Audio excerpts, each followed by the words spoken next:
Hello and welcome back to Let's Talk More on Monday. I'm your podcast host, Chloe, and I am so excited to be joined today by two wonderful women. We are going to be talking about Pride Month. Since it is June, we are focusing on Pride for all of our queer homies out there, and we're going to be talking a little bit about Juneteenth and the history behind that. So we have welcomed two wonderful women on our podcast today to talk about that with me. So welcome, Candace and Sissy. I'm so happy to have you guys here.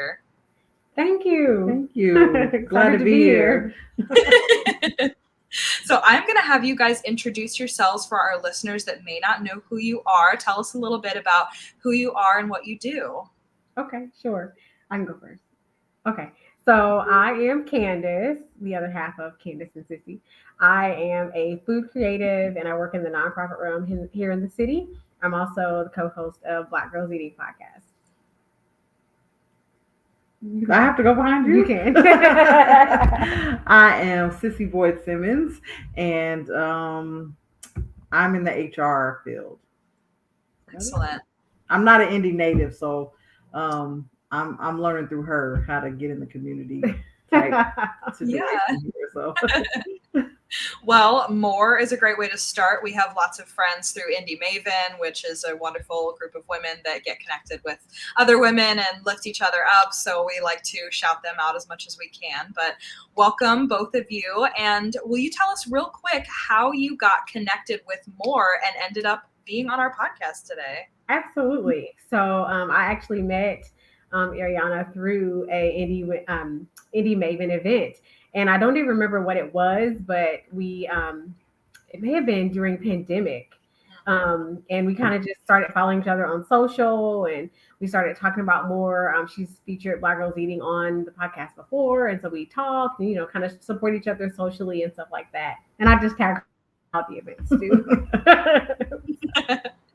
Well, that's excellent. We're so glad that you could join us today to talk about this. And this episode will be premiering on Juneteenth. So we were really excited to be able to feature that and talk a little bit about history, because that's one of the reasons that we started More, is so that people know important things. They know what's out there for them to access and to be more connected with their communities. So we're so glad that we could have you guys here today. So to get started here, I wanted to talk to you first about being queer, especially in the Black community. So it hasn't always been what it is now, especially with, any cultural background, but there's a lot of intersectionality and other intricacies that come with coming out and being queer and being your true authentic self. So as Black women, what was that like when you came out to your families? What was that experience like for you? It's a funny story. So I actually, I can see it. So when I officially came out to my parents, my mom was like, "Yeah, I've been waiting on you to tell me this your whole life." It's one of those things. We always say that the parents always know. Your parent, a parent knows their child, right? Yeah. You know their quirks. You know who they are. So I think that was fairly easy. My parents are very understanding parents, so they were just kind of like, "Okay, great." So when I told my dad, amazing person, he was like, "Okay, great. I just have another daughter." The outside community, that's a challenge. I feel like it's we as Black queer women have had to build our own safe community because it's one of those things where it's you don't talk about the elephant in the room, no matter, even if the elephant is, making your life better, making your life, safe, making you look good, dressing you, doing your makeup, doing your hair, singing your songs. It's fine, but we just don't talk about it.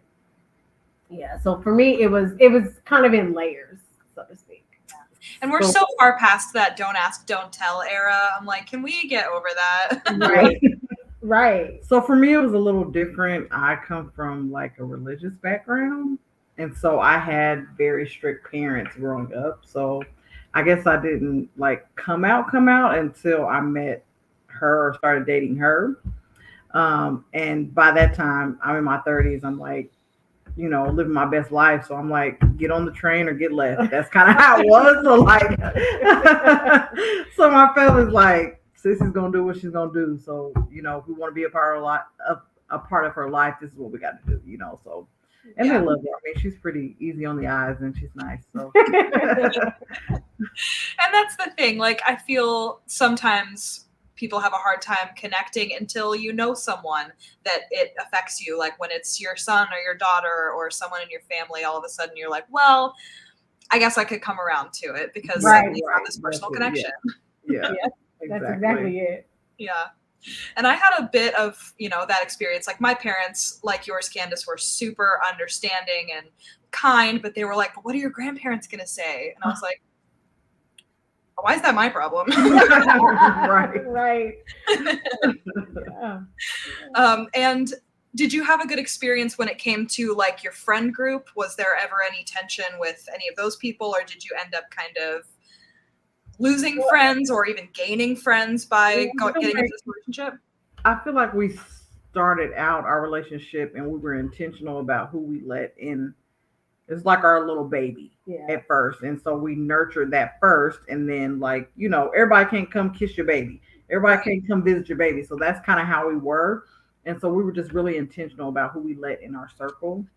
And if we were just associates, it was like, hey, this is it. So, get on board type thing. But I think we were pretty intentional about our friends. And, like we only had 25 people total at our wedding. Yeah. And that's including caterers, photographers, the videographer, all that. So, I mean, we kept it pretty tight. Yeah. So, our friends were very supportive. Yeah.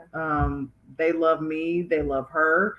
And together we're just unstoppable to love. So it's almost as if I'm like, hey, I know you're her friend, but now you're mine. So I literally have friends that'll bypass me to talk to her. So I mean, and I love that for us. I really do. I appreciate having that. Yeah, you need that, especially as queer people. You need to make your own family. Yeah, you need to make your own village. So that was pretty simple for us. Yeah. Good. And I love the wedding photo that you shared with us. It's so beautiful. Thank you. It looks like it was a great day. It was. It was an amazing day. It was perfect. I love it. Well, let's pivot a little bit and talk about Juneteenth. And for people who might not know what that is and might be hearing this for the very first time listening to our podcast, do you want to share a little bit about the history of that, what it means to you? Yeah. So, we have Emancipation Proclamation, and a lot of people think, okay, that's the day that all the slaves are free. Well, technically, legally, right? But real emancipation came to the last group of slaves in Texas in 1865. And so several years after the Emancipation Proclamation, this happened. And so that day has historically been the day that we celebrate True Freedom Day for slaves. Important to recognize that and to honor that, and to know that there were people who had been deemed free, but they were still as what they're calling it now, indentured servants, which is not the case. They were still enslaved, and building the foundation of this country in Texas. And so once that announcement was made, then that became a big celebration. And it's basically, what we kind of call, our 4th of July. Right. So it's the day that, we celebrate. So I'm glad to know that now it's a national holiday, and that there are a lot of, companies and organizations that actually recognize that as a federal holiday. Yeah. I mean, before it was recognized, I was taking that day off. I mean, because it's one of those things where when it's always been a part of your history, about it. So it's kind of just duh, I'm taking that day off. We got stuff to do. There's going to be, a celebration. There's going to be tons of events.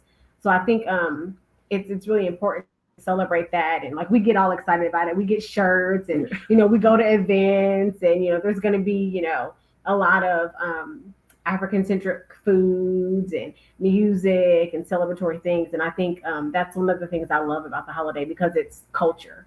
Mm-hmm. It's American culture. What a great way to connect with your community. Absolutely. Yeah. And, it's interesting to think we get information so quickly nowadays. If a headline comes out, I'm probably going to get a notification on my phone. But back then it would take weeks and months for people to get this information out there. So of course it took that long for a tiny town in Galveston, Texas to finally hear this news. And Right. I can imagine that some people were trying to protect that information and protect their Absolutely. Absolutely. Yeah. But I love that it's become a joyous occasion. Yeah. And as Juneteenth has become a more nationally celebrated day, people are recognizing it. Have you seen Pride celebrations coincide at all with the celebration of Black history since they exist in the same month? You know what? In the past couple of weeks, I've seen a lot of more cross sharing of that information between different Pride focus groups and different Black community center groups. I think there's been a lot of sharing of information. It would be great if there could be like a huge like Juneteenth celebration, but we have to remember we are in Indiana, so I don't know that that's something right now. I do know there are a couple of organizations in Indy that have some events on the docket that kind of center around Juneteenth and Pride, but I feel like those are few and far between. Yeah. I'm actually okay if it doesn't happen. Yeah. Like I feel like, I can be both things. I can be all things. And so, that Juneteenth celebration is like our culture, our history.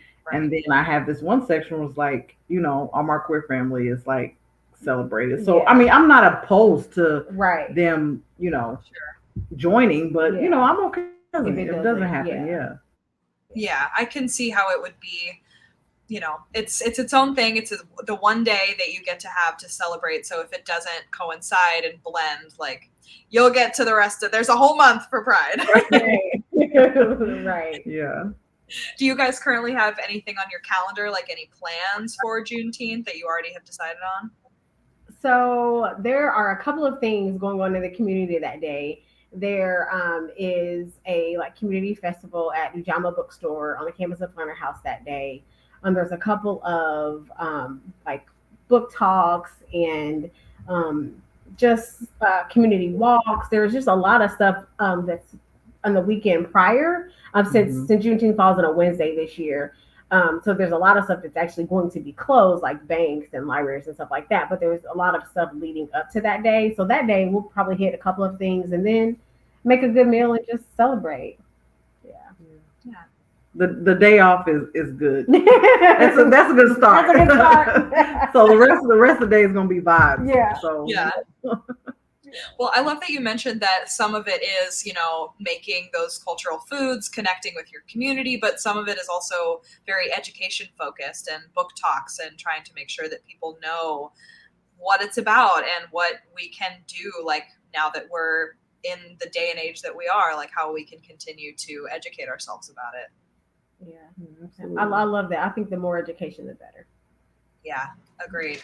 And that's a big part of our mission as well, is just knowing, helping people understand what's out there, what they can access, what they should know about, their own culture, their own history. Like we always focus on AAPI month since Ariana, our founder, is Asian American. So yeah, we like that message. Yeah. So speaking of Ariana, our founder, when she reached out to you guys about doing this episode, she mentioned a Facebook post that you had shared about just being with your person, about Black love. And I would love to hear from both of you about what that means to you and why you shared it. Okay. So I write a lot about, life and things. I think just because we often only share like highlight reels and stuff like that. And so I feel like being transparent is one of the ways that we kind of cut the red tape between stuff, and like people can see, there's humanity behind these social media accounts and stuff like that. We're human. And so sharing about this Black love is important to me because there's not a lot of Black women's stories that talk about being in love with another woman. So I think it was important to me to, number one, to showcase that, but to, give myself space and agency and to show, I love her. She loves me. I'm loved well. And it's something that's beautiful. It's something that's normal. It's something that when I think about, the relationship I have with her, it's my safest place. And I don't know that we are always put into the forefront as queer women. Like you see, like, during Valentine's Day month, you'll see, the couple getting the ring and it's always the man and the woman. Or you'll see, the couple for Valentine's Day, the man, the gifts. It's all very hetero. Husband to wife, wife to husband. Yeah. And so I think just sharing that publicly shines a light on that. And I feel like it gives other people agency to do the same things for themselves. So that's why I do it. So for me, this is the first time I have been loved unconditionally. Especially how I grew up, it was transactional. I feel, Yeah. and I was loved with conditions. And so when we started dating, I put everything out on the table. Like, this is who I am. This is what I do. This is what I like. This is what I don't like. This is what I'm going to tolerate. This is what I'm not going to tolerate. Like, it's, we'll set those boundaries. Right. and so, stuff that I deemed important, and like you said, those boundaries some of those came tumbling down because I was basing that off of how I had been treated. And so that was unfair to me and that was unfair to her. So unconditional love for me is like the ultimate Black love goal. We always say we're our own couple goals. Like, there's no blueprint for what we do. We're not leaving any, breadcrumbs behind us because we don't want anybody to, come behind us and do our thing. But like that unconditional love is like what sets us apart. Yeah. I mean, and knowing that I don't want to base our relationship off of anyone else's. What we do, how we create our love is just that. It's custom for us. And I don't expect anyone to understand. I don't expect anyone to even, try to copy that. Right. I don't want them to. I want you to have your own custom love because I have my own custom love. So. And I love what you mentioned about, the marketing around these romantic holidays and such. Like, the more that we talk about it and make it normal, the more that other people will feel empowered to talk about it because it is normal. And it should just be like, you could say my wife and, my husband, and it's a same-sex relationship, and no one should bat an eye because right. We're past that. Yes. Yeah. All right. Well, thank you, ladies, so much for joining me on this episode of Let's Talk More on Monday. If you are listening to this, make sure to head over to our Patreon, save a seat with us, and we're going to dig a little bit deeper with Candace and Sissy. And if you do that, you are supporting our internship program where we help young women build their portfolios and learn how they can help people make opportunities reachable for everyone. So we will see you over on Patreon. And thank you guys for joining me. Thank you. Thanks. And we'll see you next Monday.